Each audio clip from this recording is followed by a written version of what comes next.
روزہ نہ رکھنے یا توڑنے کی اجازت۔ نمبر 1، اگر بیماری کی وجہ سے روزہ رکھنے کی طاقت نہ ہو یا مرض کے بڑھ جانے کا شدید خطرہ ہو تو روزہ نہ رکھنا جائز ہے، بعد میں اس کی قضا لازم ہے۔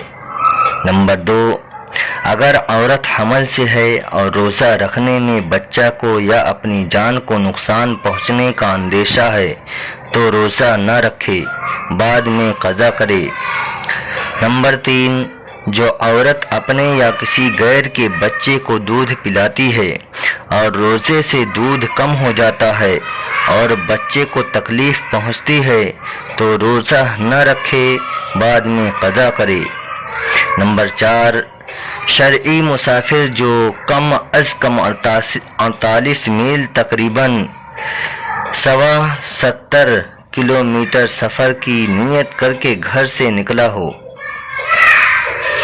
نمبر 4، شرعی مسافر جو کم از کم 48 میل سفر کرنے کی نیت سے گھر سے نکلا ہو، اس کے لیے اجازت ہے کہ روزہ نہ رکھے، لیکن اگر سفر میں کوئی تکلیف یا دقت نہ ہو تو افضل یہ ہے کہ روزہ رکھ لے، اور اگر خود کو یا ساتھیوں کو تکلیف ہو تو پھر روزہ نہ رکھنا افضل ہے۔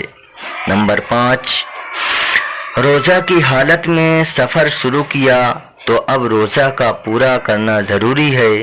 کوئی شخص سفر میں تھا، بغیر روزہ کے تھا اور افطار سے پہلے کسی بھی وقت گھر پہنچ گیا تو اب اسے چاہیے کہ افطار تک روزہ کے احترام میں کھانے پینے سے احتراز کرے۔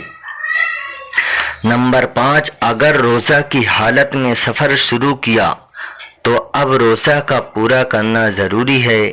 اگر کوئی شخص سفر میں تھا، بغیر روزہ کے تھا اور افطار سے پہلے کسی بھی وقت گھر پہنچ گیا تو اب اسے چاہیے کہ افطار تک روزہ کے احترام میں کھانے پینے سے بچا رہے، احتراز کرے۔ اور اگر صبح صادق کے بعد سے کچھ کھایا پیا نہیں تھا کہ سفر سے آ گیا اور ایسے وقت میں آیا جس میں روزہ کی نیت ہو سکتی ہے، یعنی زوال سے 1.5 گھنٹہ پہلے، تو اس پر لازم ہے کہ روزہ کی نیت کرے اور روزہ رکھے۔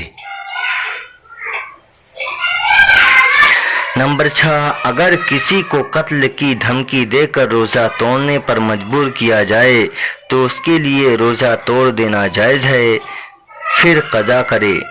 نمبر 7، اگر بیماری یا بھوک پیاس کا اتنا غلبہ ہو جائے کہ جان کا خطرہ لاحق ہو جائے تو روزہ توڑ دینا نہ صرف یہ کہ جائز ہے بلکہ واجب ہے، البتہ اس کی قضا لازم ہے، کفارہ واجب نہیں۔ نمبر 8، عورت کے لیے ایام حیض میں اور بچہ کی پیدائش کے بعد جو خون یعنی نفاس کا آتا ہے اس کے دوران روزہ رکھنا جائز نہیں۔ ان دنوں میں روزہ نہ رکھے، بعد میں قضا کرے۔ نمبر 9، بیمار، مسافر اور حیض و نفاس والی عورت کے لیے رمضان میں روزے نہ رکھنا اور کھانا پینا جائز ہے، لیکن رمضان المبارک کے احترام کی وجہ سے ان کے لیے لازم ہے کہ سب کے سامنے کھانے پینے سے احتراز کریں اور بچیں، سب کے سامنے نہ کھائیں۔ روزہ کی قضا اور فدیہ۔ نمبر 1، کسی عذر سے روزہ قضا ہو گیا تو جب عذر جاتا رہے تو جلد قضا کر لینا چاہیے۔ زندگی کا کچھ بھروسہ نہیں، کیا معلوم کس وقت موت آ جائے۔ قضا روزوں میں اختیار ہے کہ متواتر رکھے یا ایک ایک کر کے رکھے، مسلسل رکھے یا ایک رکھے، بیچ میں نہ رکھے پھر رکھے۔ نمبر 2، اگر مسافر سفر سے لوٹنے کے بعد یا مریض تندرست ہو جانے کے بعد اپنی موت تک اتنا وقت نہ پائے کہ جس میں قضا شدہ روزے ادا کر سکے تو اس کے ذمے قضا لازم نہیں۔ سفر سے لوٹنے اور بیماری سے تندرست ہونے کے بعد جتنے دن ملیں اتنے دن کی قضا لازم ہوگی۔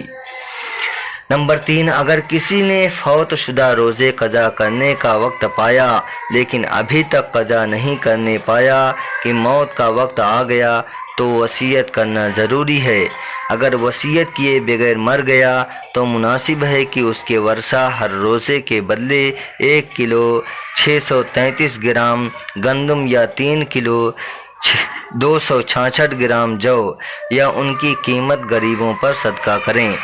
اور اگر مرنے والا مال چھوڑ کر مرا ہے اور روزے کے فدیے کی وصیت کر گیا تو ہر روزہ کے بدلے مذکورہ مقدار فدیہ ادا کرنا واجب ہے۔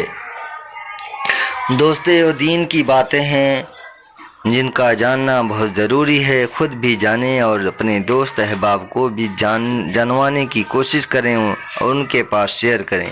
السلام علیکم ورحمۃ اللہ۔